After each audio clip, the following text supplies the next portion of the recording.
It's so good to see you all. So we're going to get to the next part of our meeting, which is a panel called Sex Work and Socialism, which we're really excited about. So I'm going to be moderating the panel. My name is Mel. I'm a member here of Central Jersey DSA. I'm the harassment and grievance officer. And I have two amazing panelists with me who are about to introduce themselves in just a minute. But before we begin, the panel is going to just be me asking our panelists a series of questions that they're going to be answering. If at any time you have a question, if we have time at the end, we're going to do a little Q&A where we answer some of your questions. And so we have index cards and pens. So if at any point during the panel a question pops in your head, please feel free to write the question on an index card and just hold it up, or maybe even, maybe even just like stick it on the table by the laptop back there, and Sudhi will bring them up to us, and we will try to answer as many of them as we can. Totally anonymous, so don't be shy about your questions if you're embarrassed to ask something. So thank you for your time. So I think, are you ready to start? Okay, so why don't you two just start by introducing yourselves and your organizations? Yeah, I'm Kate Zen. I am the co-founder of Canary, which is an organization that works in Flushing, Queens to organize migrant and massage parlor workers. And I've been a sex worker, I guess, since I was like 16, so like about half my life. And I also work in government, so currently working in the State Assembly as the Executive Director of the Asian Pacific American Task Force. So far as I know, like one of the only openly former sex worker in government right now. And I think coming out of having spent my youth in like an anarchist commune, being very dedicated to like anarchist politics, and now being in this position, and also coming from a background where my parents lived through the Cultural Revolution and were like sent to the farmlands. Grew up in circumstances where communism was extremely harmful for them. It's interesting now to sort of adopt like a rigorously socialist stance, and to position that alongside my thoughts on sex work. So I hope to share some of that with you today. Hi y'all, I'm Layla Raven. I use she, her pronouns, and I currently organize with Decrim New York to decriminalize, decarcerate, and destigmatize the sex trades in New York City and state. And previously, I organized with Decrim now DC, so doing really similar work. I focus mostly on public outreach and grassroots organizing to just build education around this issue and help people understand sex work as work and also work as bad.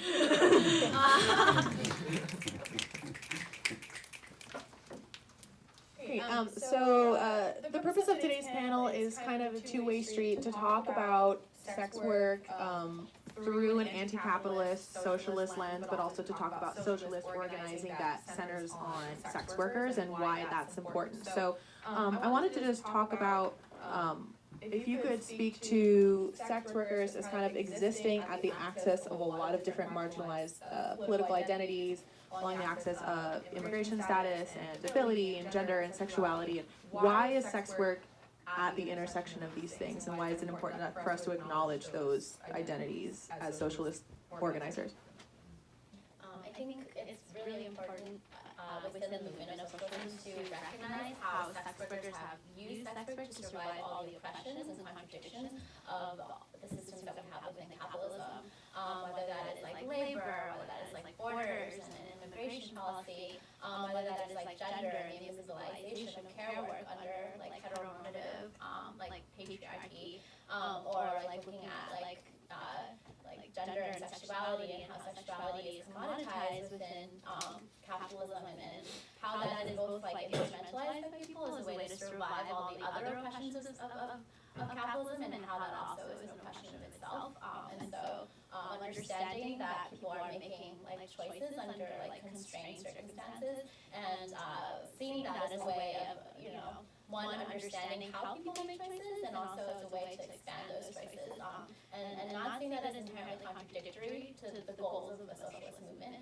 I think that's like super important. And I think like being in contact and led openly by sex workers is really important. And I think sex workers have always existed in a lot, like been in leadership of a lot of social movements, from like Edmund Goldman to like present day, like with Black Lives Matter and like LGBT movements, you know, the first rock that was thrown at Stonewall, like sex workers have been at the forefront of movements for so long, partially because sex work is a way to fund activism, and it's one of the ways where you can both like disconnect from parts of the capitalist system that you're like oppressed by, but also still like contribute to your communities. And so like it's not so much about like, you know, I think it's just opening up space and movements to actually recognize that there are almost always sex workers within our spaces, and to like allow for that identity to be like forward is like super important. So exactly what Katie said. Like in the movement to decriminalize sex worker survival, like we have to recognize like people are trading sex because they've been shut out, often because they've been shut out of the mainstream economy, because they're Black, because they're trans, because they're disabled, because they're homeless, because they live at the intersections of multiple oppressed identities. Like in DC, 48% of DC employers prefer a less qualified cisgender applicant over a more qualified transgender applicant. And that left 55% of Black trans adults unemployed in DC. And so folks are shut out of the mainstream economy and then, working to survive in alternative ways. So already just like building outside of the mainstream economy. So I think it's actually a really amazing model for like revolutionary change. Like what does it look like to live outside of the mainstream economy? And Black trans sex workers already know. And on top of that, how to practice mutual aid and how to like deal with violence and transformative justice outside of a system, because police won't be there to help you and you can't trust police. Right? I feel like a lot of these sort of like from bad date lists to like mutual aid societies, I think sex workers have been navigating and building infrastructure for these types of organizing outside of capitalism. Actually, let's jump around and keep talking about that and kind of like the mutual aid, like grassroots networks of care that sex workers so inherently kind of gravitate towards. Let's talk a little bit about sex workers' relationships with police and how that affects the reason that so many sex workers find themselves really heavily involved in decarceration work, in anti-prison work, in restorative justice work, alternative forms of community building. So in New York right now, one of the bills we're working to pass is a repeal of what we refer to as the walking wall trans ban. So literally in New York, you can be stopped and arrested for being outside in a public space and looking like someone who might be a sex worker. So maybe you're trans, maybe you're Black and trans, maybe you're wearing a miniskirt and waiting at a car. You can be arrested for that. So sex worker survival and people who are perceived as sex workers is already criminalized. We already know that just our existence in public spaces is a crime. And that means that police have never been an avenue for accessing safety, for responding to violence.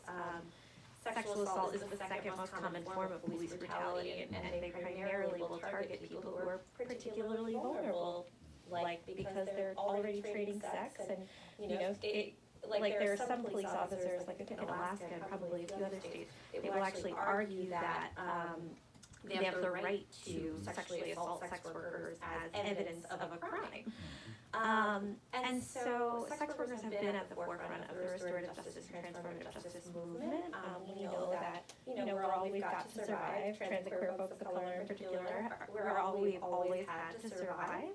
And so no one is disposable. We all have to figure out how to address conflicts in our communities, and address harm and violence in our communities.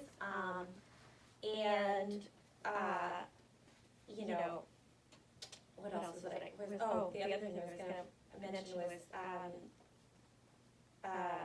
like a lot of the transformative justice work, the best transformative justice work that's being done right now is led by, and has been developed by current and former sex workers like Sarah Hassan, who recently released the workbook, Fumbling Towards Repair, which is a really excellent guide and workbook on how to handle community accountability and transformative justice, which she released that recently, last year, with Miriam Kaba.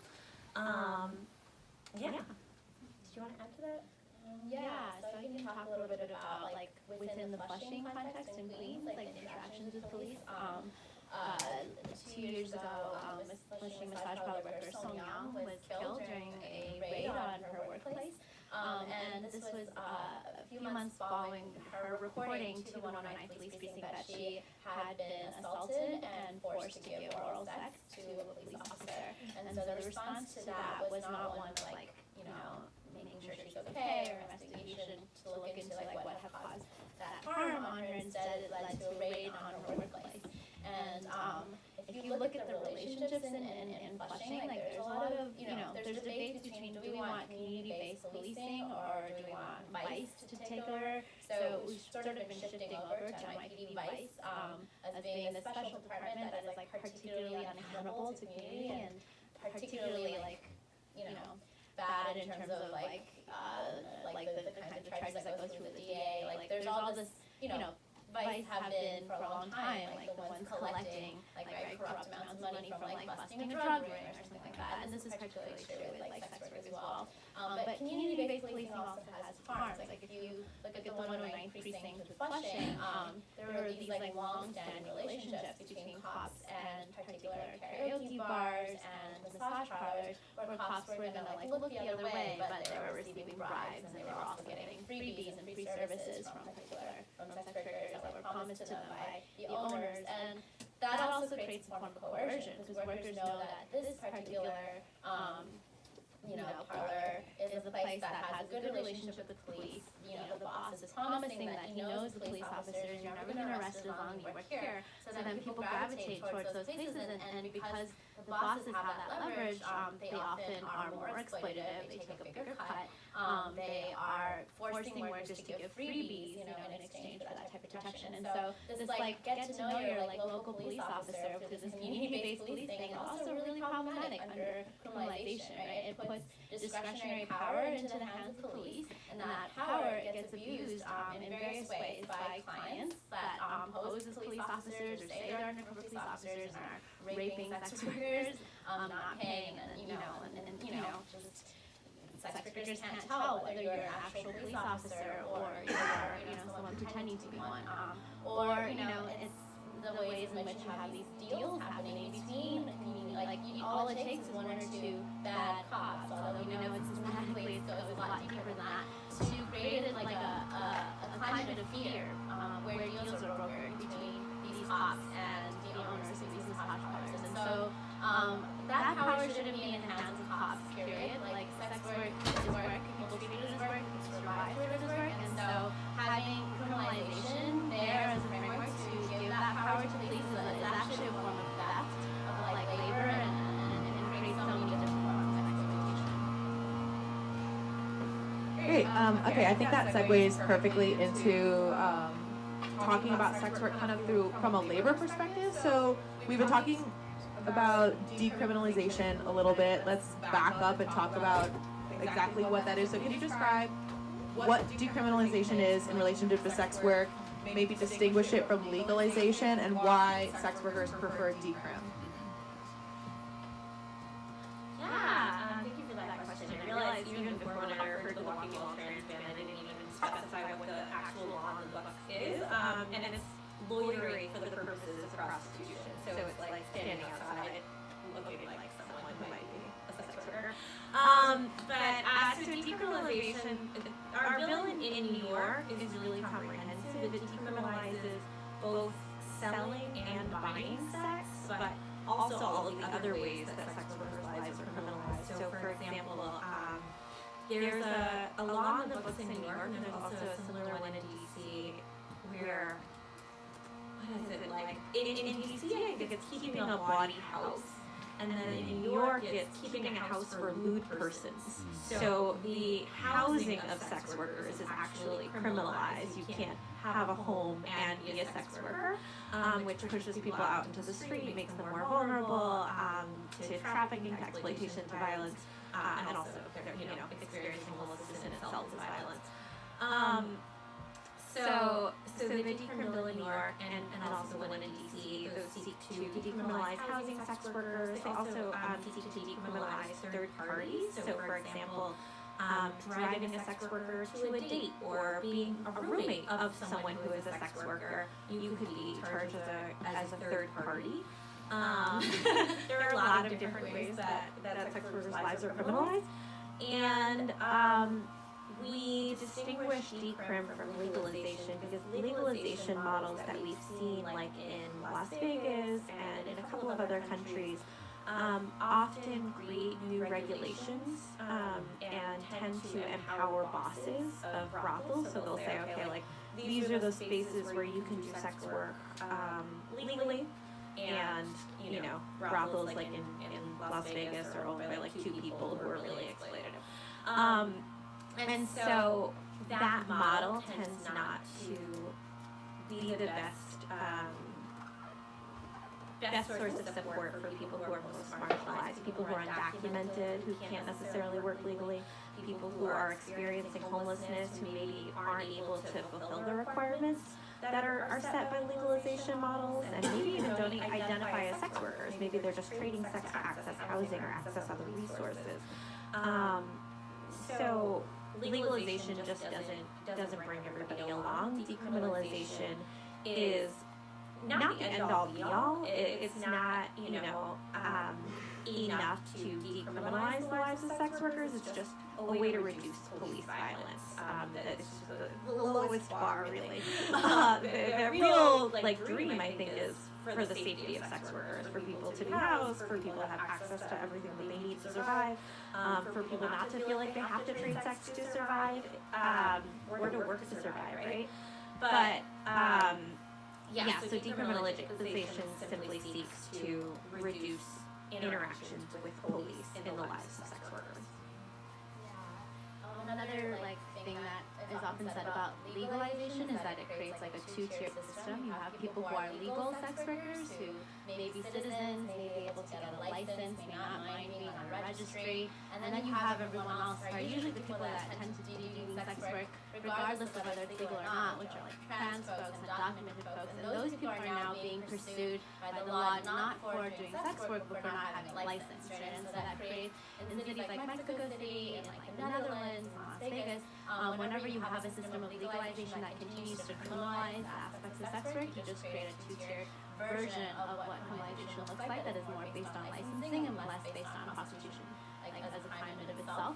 I think what we're fighting for inevitably will be some sort of mix. So you still we want, if we're talking about sex work as work and we're organizing for labor rights, and we're doing so under specific conditions, here's what we think the appropriate hours, working conditions of what a massage parlor should look like, or here's what, for a dungeon, for all of these different areas and sectors within sex work that are all grouped together in the movement towards decrim would probably require different standards when you're talking about it in terms of labor rights.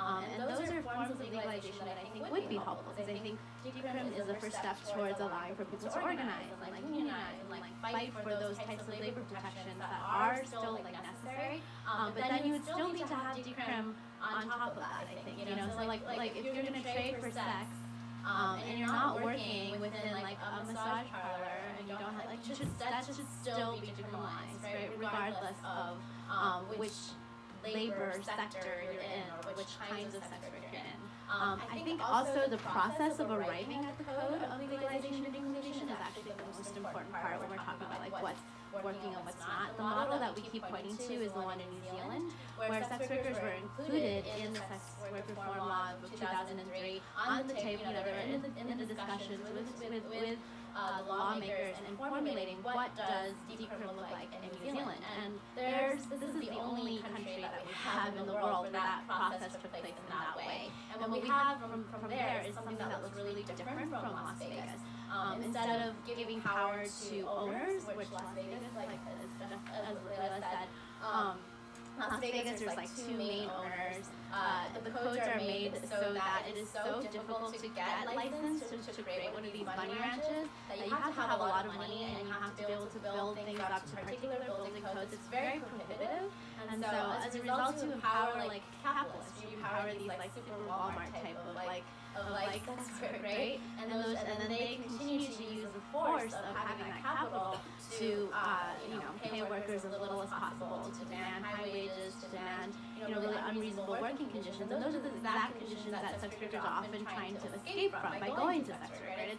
It's the conditions of the formal sector that are so exploitative that people are going into sex work to begin with, right? And so what you do when you legalize in a way that actually empowers capitalists is you replicate the really exploitative capitalist system, and you actually take away an escape for people who had been turning to sex work to actually alleviate the oppression of legal wage labor.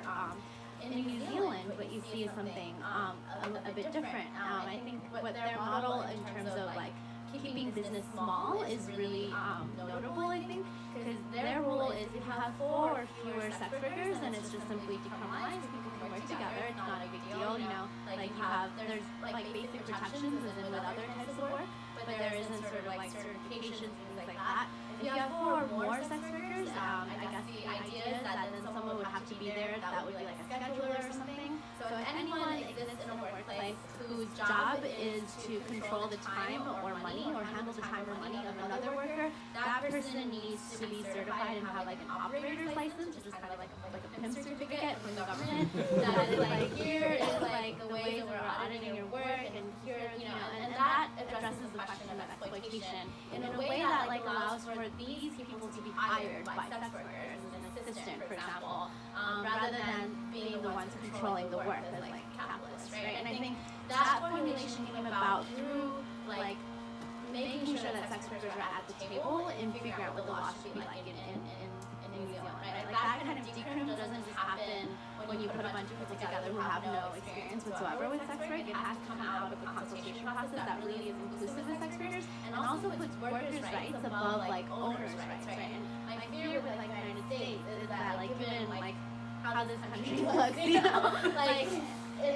we almost have to thread the needle when it comes to looking at issues of decrim and how to build the movement of decrim, because more likely than not we're going to get a system that empowers capitalists, empowers money, and creates the McDonald's of sex work, which would be awful. So cool.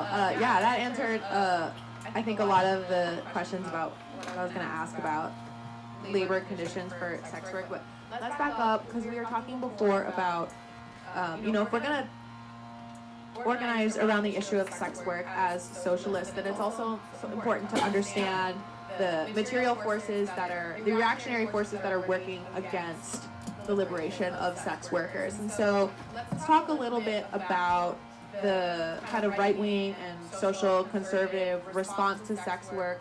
Why are they opposed to it? What are some of the social conditions that that sex work creates that they are opposed to encouraging? What are we up against? It's not even just the right wing and conservative, but white liberals, what's her name? The Meryl Streep and there's all these white celebrities are very involved, very interested in our lives, and are pushing a model that's just criminalization by another name, the Nordic model that you might have heard of. We were actually in Sweden earlier last year, and we used to call it the Swedish model, and Sweden's no, please don't call it that. We don't want to be associated with this model. We're not Sweden as a country, but Swedish sex workers really asked us to refer to it as the Nordic model. And so there are a lot of folks who believe that all sex work is exploitative, right? And that all sex workers need to be saved. And obviously that's complicated, right? All work is kind of exploitative. But we all make choices to survive. And so the idea behind the Nordic model is you criminalize only the people who buy sex, but don't criminalize the people who are selling sex, because they're all victims, right? And we reject that model for so many reasons. One of the main reasons is the people who are trading sex, selling sex, are people who, like I said earlier, they're already marginalized people, already criminalized people because they're black, because they're trans, because they're queer, because they're experiencing homelessness. their identities that are being criminalized. And so if we increase police interactions in those people's lives, maybe they won't be picked up for sex work, but maybe it'll be like for drugs or for loitering, for something else, because it's those identities that are criminalized. It's not the people who have more power and more money. So there's that piece, but also that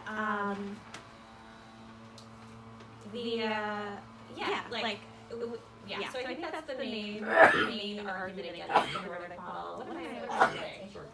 So in Sweden, where this was implemented, this not arresting sex workers idea only applied to citizens of Sweden, and migrants were pretty much picked up on the spot, and even most were deported before the 48-hour period, in which most other people would be tried, and when the case of sex work actually sped up the process in which people who might be trafficked were actually deported instead. And so this idea of not arresting sex workers is really suspect in every country that it's been implemented. In France, in Northern Ireland, in Norway, sex workers are the ones suffering the bulk of the harms. And in Norway, Amnesty International wrote this report about how thousands of sex workers were evicted in the operation that was literally called Operation Homeless, because you can't arrest clients without surveying the homes of sex workers. And if the laws are in place that, pimp laws are just, the idea of pimp is anyone who handles the money of a sex worker or receives the money of a sex worker. Therefore, a landlord, your roommate who shares your expenses with you, your boyfriend or partner, your driver, everyone is categorized as a pimp under the laws of sex work. And so what it criminalizes is actually the money of sex workers and makes it so that it's impossible to spend that money without being, endangering anyone who touches it. And so, in Norway, under this model, sex workers are evicted from their homes because landlords see police officers surveying to find the Johns and recognize that sex workers are living in the apartment and recognize that they are also in danger of being criminalized as landlords, because they are. And so it's led to mass eviction of sex workers. Also, children are taken away from sex workers because it's seen not as work, but as a form of self-harm in Sweden. And so if you are a mother that engages in sex work, then your self-harm is a danger to your kids. And so Swedish sex worker Jasmine T died at the hands of her abusive ex, because her ex, who had a history of physical violence, was considered safer for her child than she was because she's a sex worker. And then during a visitation that was accompanied by a social worker, her ex murdered her in front of her kid. And this was basically it was dictated by the hands of the state, right? The state literally delivered her into her child into the hands of her abuser, because sex work was seen as a bigger danger than this abusive person in her life, And so these are the kinds of very sexist, very harmful ways that the Nordic model state conceives of sex work, rather than seeing it as survival, as work, the way that sex workers see it. I think we were talking about ways in which it challenges the conservative mindset of the state. I think sexuality is a big part of it, and I want to detangle that and think of it in economic terms. Monogamy in marriage as it's set up is a form of property inheritance. It's a way of generational wealth inheritance. And monogamy has always been a dictate on women, not so much on men, right? And so the system of marriage is very, very, very important to how we organize our economies and how we organize the nuclear family units for the reproduction of human beings, right? And challenging that, and challenging the way in which marriage is a facilitator of class inheritance is inherently really challenging for the entire idea of what it means to have an upper class, an elite class, a poor working class. And actually these forms of policing sexuality have always been policed differently between classes. So if you look at, I'm very interested in Emma Goldman because I'm still at heart just deeply an advocate. And you look at her times and her advocacy, in Union Square defending sex workers, years ago, and she was talking about how at that time in New York City there were so many sex workers, right? There was 1 in 4 women were working, and there were brothels everywhere in that Union Square area and downtown. And the idea of this sort of bourgeois idea of female chastity was classed. It was applied to this non-working women, right? Working girls, this like expression like connotes that like it is actually a luxury to be able to be like housed by your husband, feel this, and in fact like throughout history like women who are not of that class have worked as domestic workers, have worked as sex workers, and it was just part of how people have always survived, right? But we put this morality on women, and it's also a class morality, it's a bourgeois morality.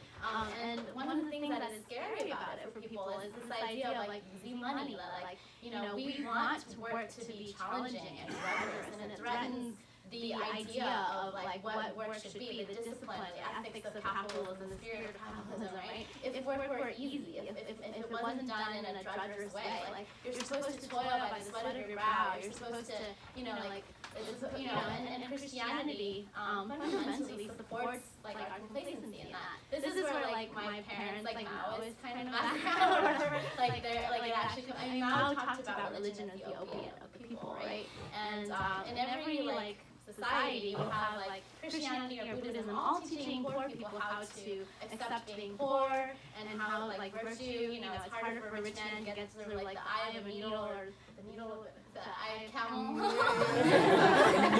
Right? Something like that. And like, what does that mean? I mean, it's supposed to help people be complacent and find like dignity or find some virtue in like really suffering itself, right? And like, and with that comes all the replications of a harmful class system that is inherently exploitative. Like, I mean, Nietzsche talked about like how actually, like Christianity is more benefit to the people who are like not obeying it, and who are like the class people who felt they were above that, than the people who were like were obeying. Right? I'm not agreeing with him in his like Ubermensch theory, because that's also really scary and Nazi, but like there's something to it, right? Like we all comply with this idea of morality and of ethics being one in which we have to suffer, we have to work, and actually there are people who benefit from that. Sex work is particularly challenging in that system because it highlights, one, all the cracks within monogamy, all the contradictions, all the hypocrisies of the marital system that have always existed, like it's always been there alongside marriage and has actually helped in the continuation of the contradictions of marriage. And at the same time, it's like a challenge to the economic system. If women are able to make money and not be dependent on husbands, this is before, if there's a way to make quote-unquote easy money, not through the drudgery of like garment work, or other types of work that in Cambodia women are forced to do, and if you're being arrested for sex work, they put you back into re-education to learn how to be in a sweatshop, Like, if you're not serving this capitalist system by doing the work you're intended to do, but instead making easy money, that challenges the entire idea of what work is, and that's what's dangerous as well, right? And so I think those are the ways in which we enforce these morals that are like about like sexuality, but actually about property, or about like work, but actually about like the power of people over you, like and securing that power and naturalizing it, right? And so I think we should question like all of that in like a socialist utopia, socialist direction. Hell yes. Great answer. Okay. Okay, I'm gonna move on to my last kind of basic question, and then we'll try to answer some of the questions that folks have brought over to me. So what are some of the ways that non-sex working, sympathetic, socialist organizers can do to support the movement? I think just having conversations in your groups, in your communities, having conversations about this issue, talking about the need for decriminalization of sex worker survival, and also giving money directly to sex workers. There are so many good threads on Twitter of Black trans sex workers who are struggling to survive, and I feel like there's probably like Black trans, like what's the hashtag that folks could look up, or like Black trans mutual aid, like there's a hashtag. Try give money to Black trans women. People are struggling to survive, and also organizing. The people who are leading this fight are people who are also struggling to survive. So giving your money directly to those folks and lifting up this work. You can follow Decrim New York on Twitter, Decrim Now DC on Twitter, Red Canary. Retweet, have conversations with folks you know about this issue, and push back on the idea that sex workers are, like just victims waiting to be saved by like white celebrities.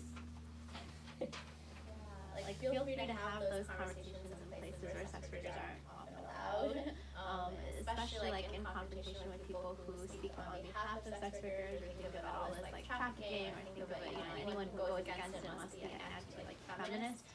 In fact, there are like tons of sex workers who are feminists, but not like white corporate, carceral feminists, but are definitely feminists, and like have those challenging conversations and dare to like step up and like each of those conversations makes it a little bit more okay for us to like exist in those spaces, right? So so we haven't really talked about the idea of trafficking at all in this conversation on purpose, mostly because I didn't want to. But it is important for us as organizers to understand the way that trafficking is intentionally, mistakenly conflated with consensual sex work, and the way that's used to undermine the autonomy of sex workers. And we do have a couple questions that are related to it that I hope that we have time to get to. But maybe let's just talk a little bit about Sesta Fosta, about the impact that that's had on sex workers, what it is. And we had somebody who asked how we target trafficking and traffickers without harming sex workers, and if what your thoughts on that in general?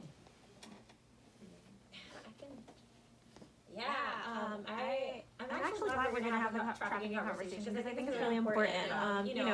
Like people trade sex by choice, by circumstance, and by coercion. Nobody, and most people fall in the middle. It's circumstance, because people are trading sex to access resources, to get money, to survive. And the people who are most vulnerable to trafficking are people who are very vulnerable because they're experiencing homelessness, because they're undocumented. Trafficking doesn't happen the way that you may have seen in a certain Liam Neeson movie. It's not white suburban girls going to Europe getting snatched. People are not getting snatched by white vans in IKEA. IKEA is generally safe. And there are a lot of, there are a lot of misconceptions about what trafficking even is. But exploitation in the sex industry is very similar to exploitation in other industries. The people who are most likely to be exploited in that industry are the people who are already working in it, sex workers. And also, another thing that's important to know is that, the vast majority of attacks on women and girls are perpetrated by people we know. It's, people close to us. It's partners, it's, friends, people, parents even. And so, just really need to dispute the myth that people are being snatched.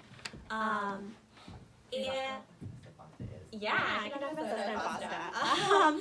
And so, there are a lot of the strategies that are currently being used by large, well-funded, white-led, anti-trafficking organizations. First of all, conflates sex work with sex trafficking, assumes that all sex workers are being exploited and all being trafficked. And you've probably seen like ads in airports and at hotels that say, if you spot trafficking, call this number, and that'll solve it. And the idea behind that, and also behind Sesta and Fosta. So Sesta is the Stop Enabling Sex Trafficking Act. Fosta is the Fight Online Sex Trafficking Act. You hear those names, it's really hard to oppose those bills. We're all against trafficking. But the way they work is similar to the way these ads work, is that they assume that if you shut down websites where people are advertising their sexual services, then trafficking can't happen.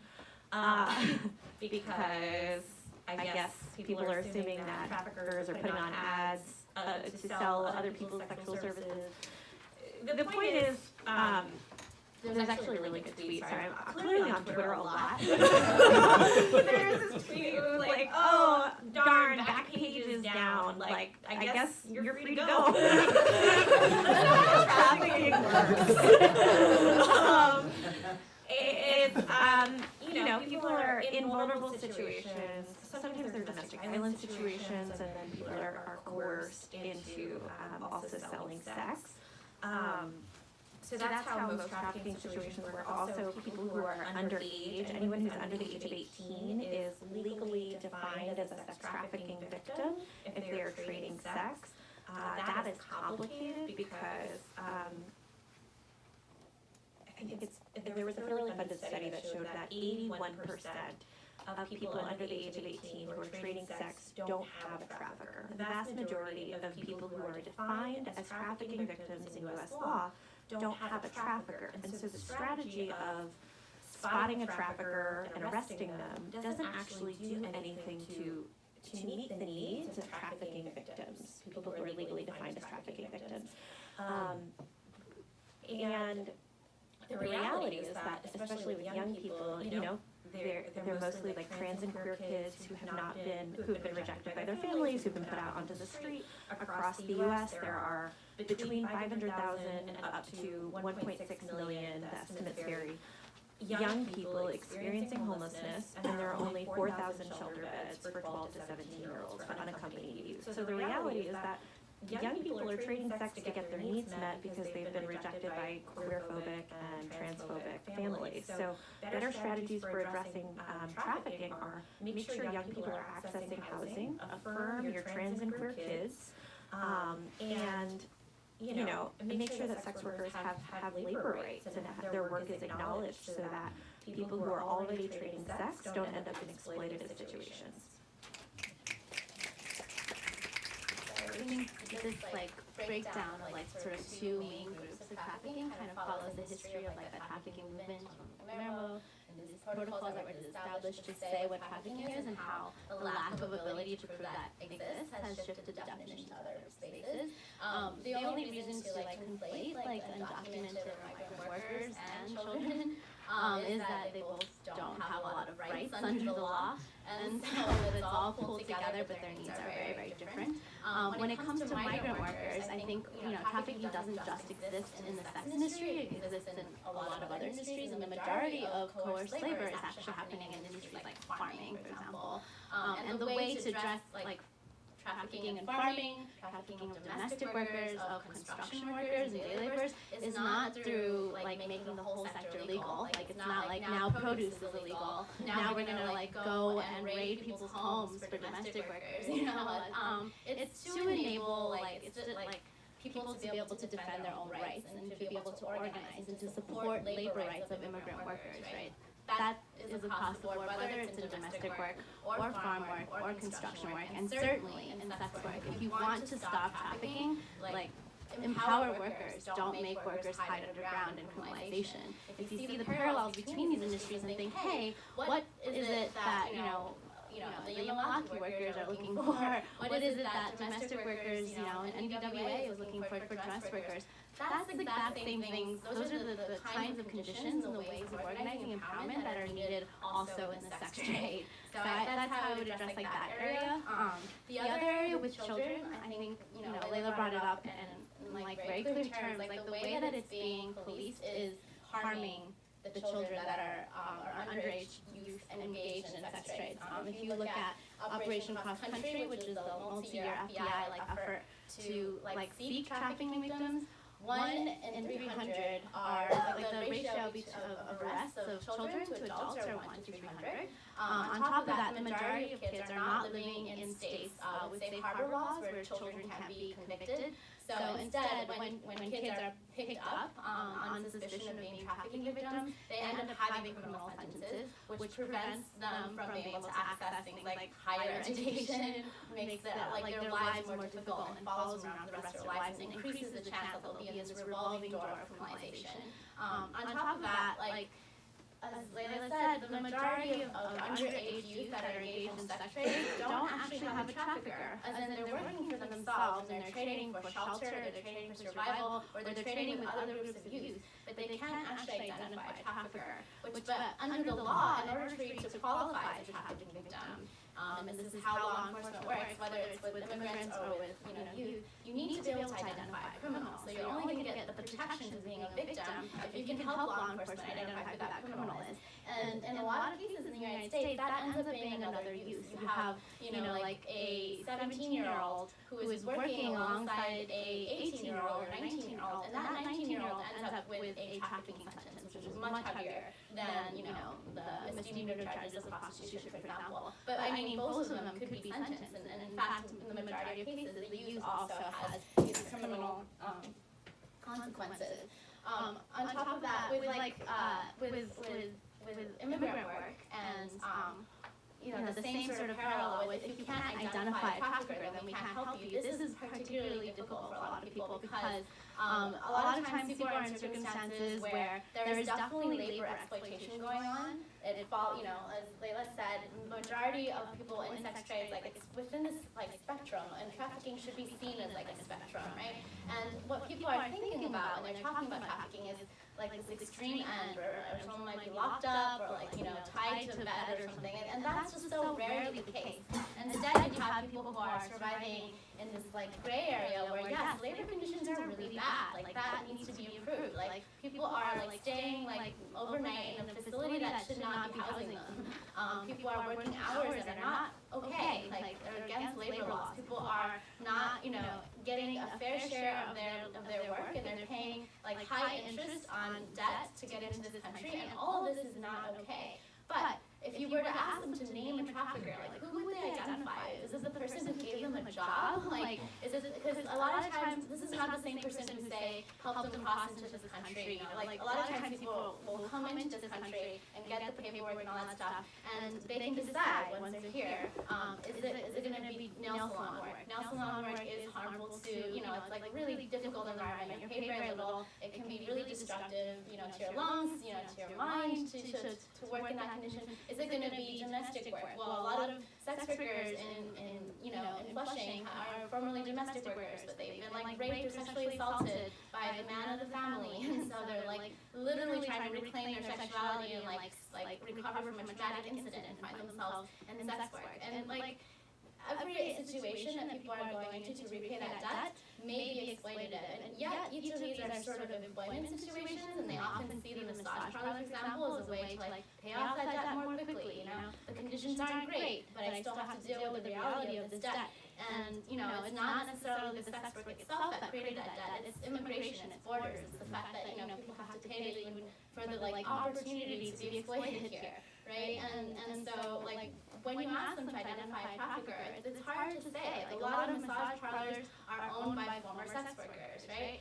And they are literally trying to bring across their own family members, and people from their own villages, into the United States, and they call Laoxiang, village mate, and they're working in the same conditions that they were working in, and they're seeing it as what's wrong with this, and there's a lot wrong with it. You could talk about how labor organizing could maybe create more solid labor conditions across the sector.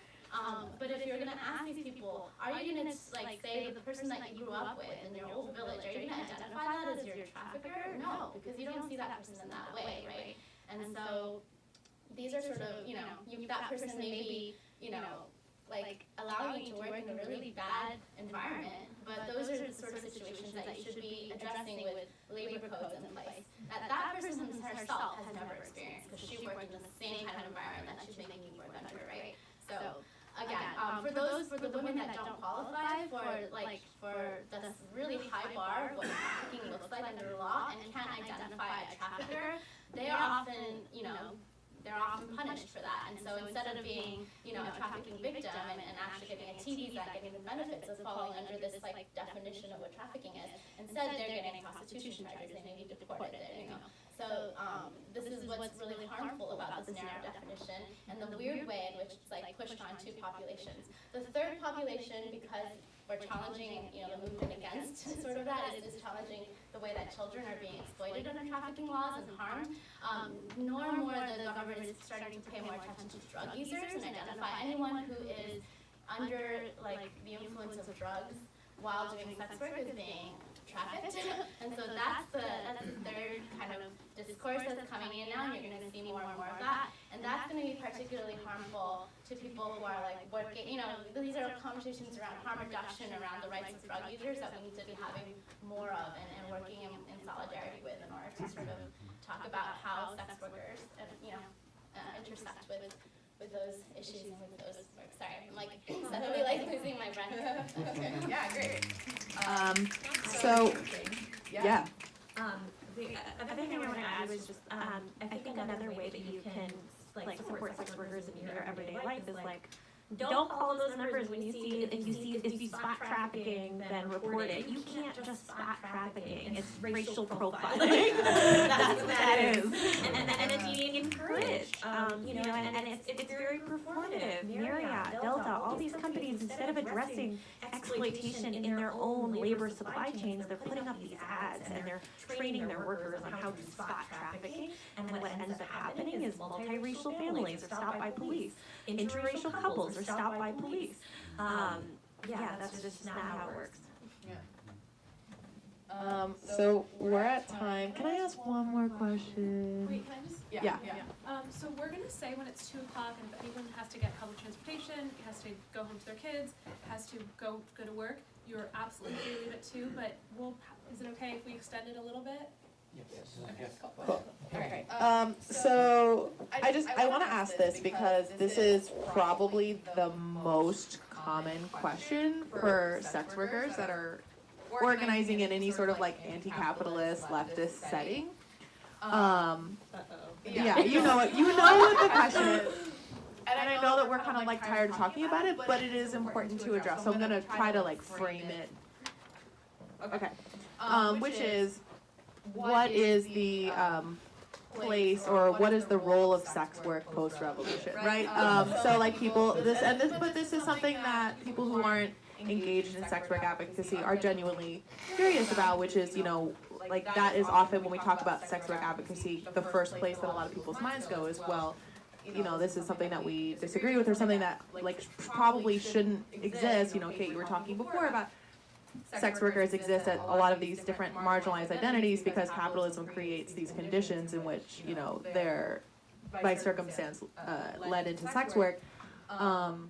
And so people wonder, does sex work exist post-revolution? So maybe can you answer that question, and maybe how can we reroute that question into the idea of work in general post-revolution, and what kinds of work will be looked at differently? I think beyond just, so one is what kind of work will exist after the revolution. If work exists, I think sex work will exist. What kind of ways of exchanging value will exist after the revolution? Will there be barter systems? Will there be money? I think so long as money exists, and if someone's hey, I want to have sex with you, and I'm I want your money, then there's going to be sex work. Sex work is one of those things that are hard to police, particularly because it is a form of exchange, not just a form of labor under our circumstances, thinking factory level ways of understanding labor, which are actually essentially about someone owning someone else's labor, but rather about the way that we exchange value in between persons, right? If I can give you, if someone can help you build your house, if someone can give you some other product of their labor, all of these things are things that can be exchanged without our formal understanding of work right now.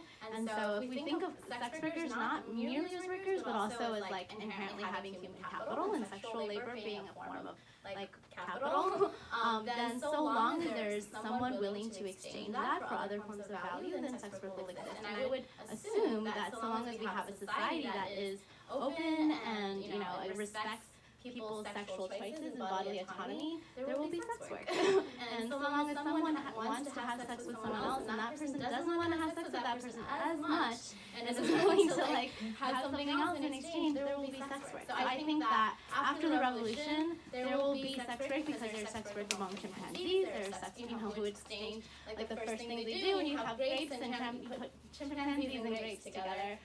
You have female chimpanzees willing to have sex for grapes, right? You have like this is so natural to our world and our it's not something that's going to disappear. What we should think about is what do all these understandings of sex work mean, and how are they tied to our understandings of property rights, right? Like I mentioned before, like how does our values around marriage and around like what is proprietary like sex tied to our understandings of what is ownership, what is property, what is the work?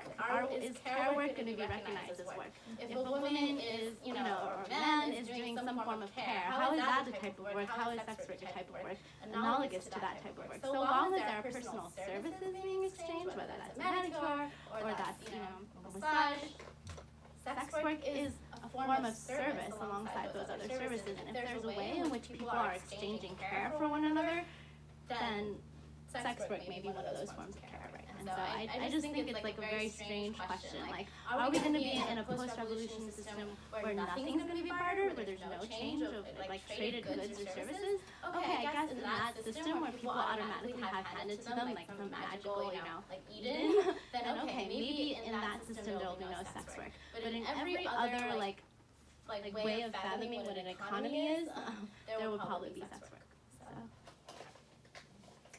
Yeah, I have two answers to that question. One is, right, what Kate said, sex work is care work will exist post-revolution. But the other is, it doesn't matter, right?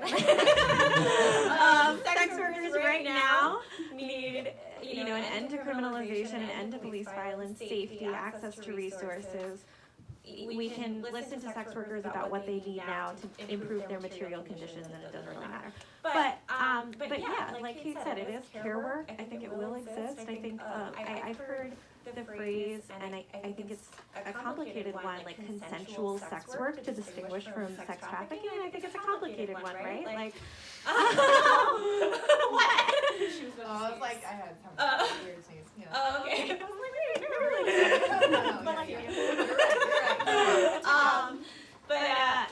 I think that partially even comes from like a misunderstanding of what even consent is. Like consent is respect and attentiveness to like the boundaries and autonomy of another person. We apply consent not just in sexual circumstances, but in so many circumstances. Like with my small child, like I ask for like a permission to hug or high five, whatever. So within the context of capitalism, we negotiate consent to work and survive. Like in the context of work, we negotiate consent to survive. We won't, post-revolution, presumably, we won't have to negotiate consent to survive, but we might still consent, like we might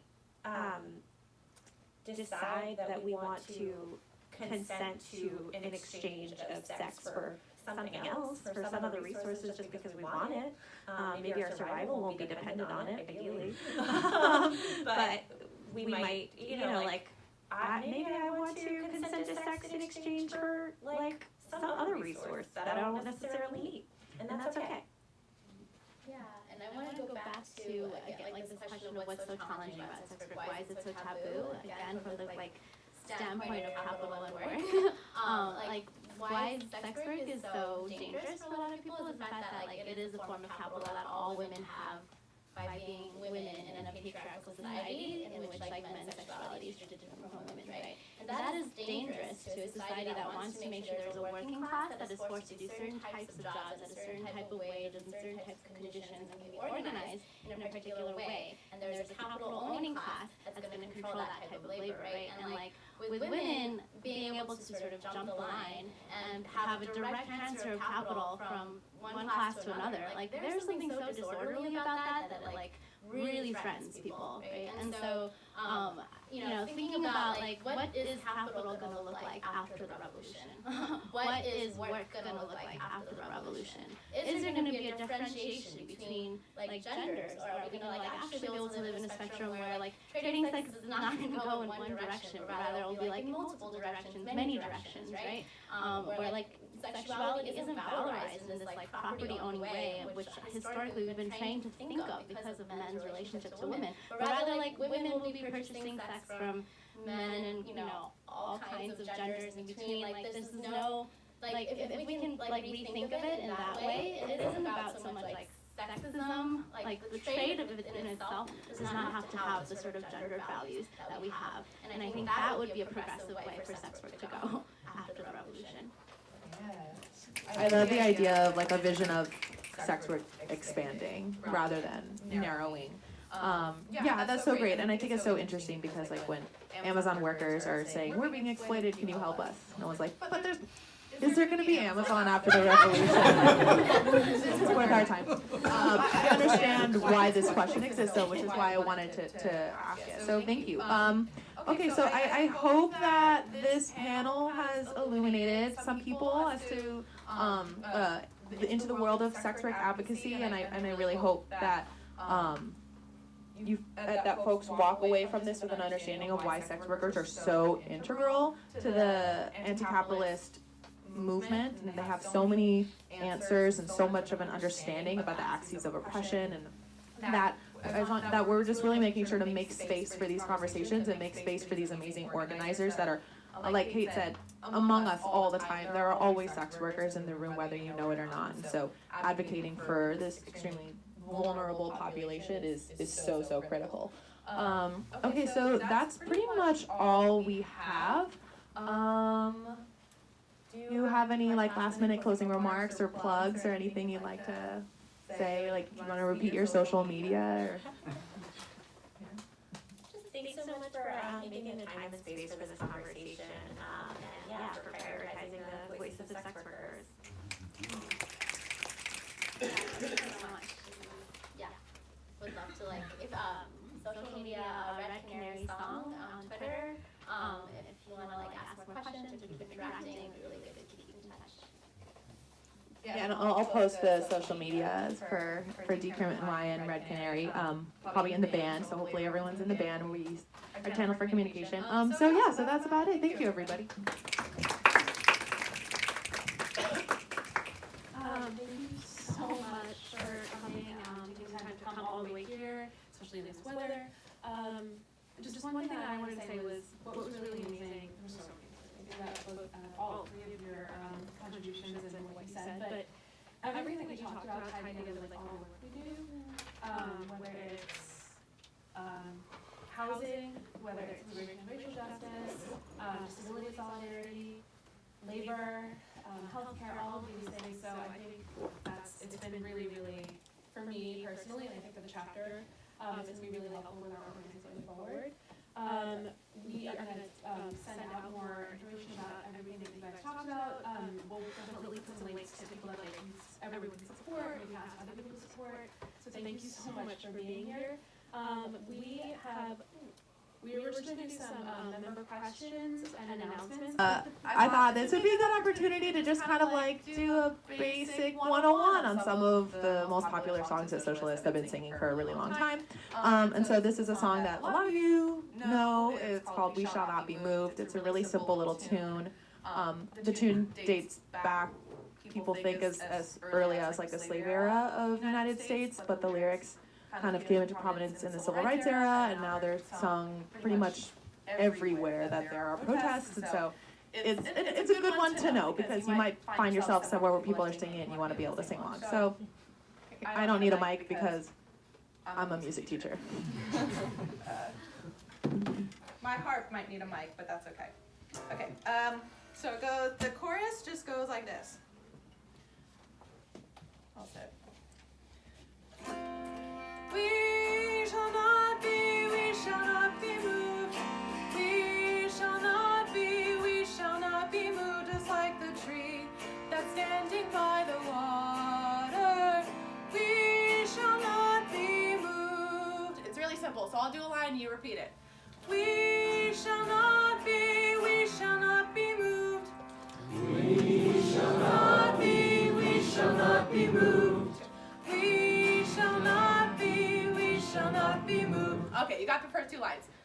The next two lines, just like the tree standing by the water. That's the lyrics.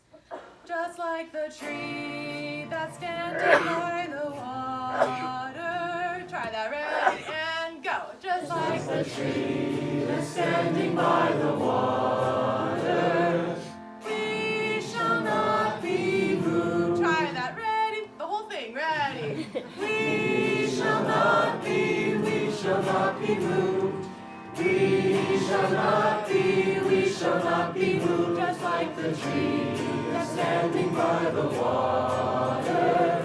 We shall not be moved. One more time. We shall not be moved. We shall not be moved.